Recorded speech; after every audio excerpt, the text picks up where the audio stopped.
Hi everyone, Carter Krishnar here for Beyond the 90. Wish I had more news to report, better news to report. If you notice, we've gone kind of dark. I've obviously had some of my focus on cricket and the Cricket World Cup, but we've gone dark in terms of updating the USL labor situation, USL Championship labor situation, because there has been no progress.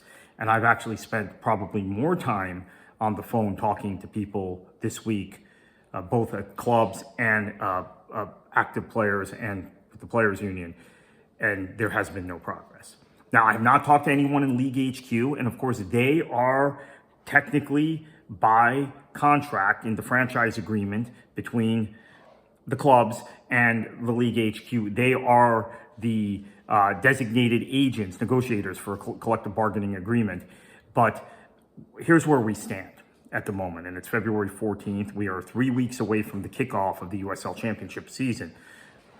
The minimum compensation being offered by the owners, or by the league, I should say, is about $40,000 a year. That is compensation. That is not wages. Compensation can include healthcare costs. It can include housing costs. So in reality, for many of the players, the take-home pay will be significantly lower than that, the minimum.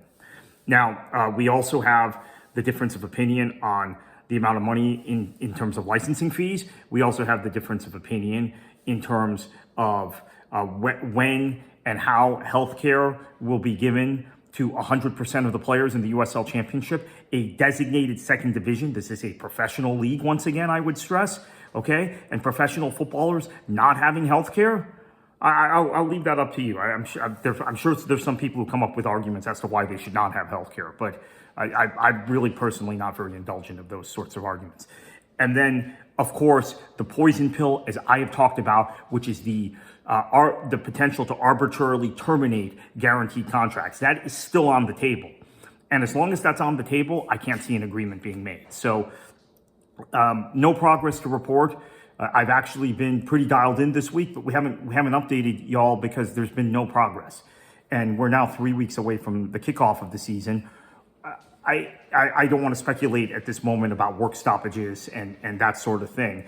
But if we're in this state at the same stage next Saturday, February 21st, then I think the conversation has to be had. Hope you all have a good weekend.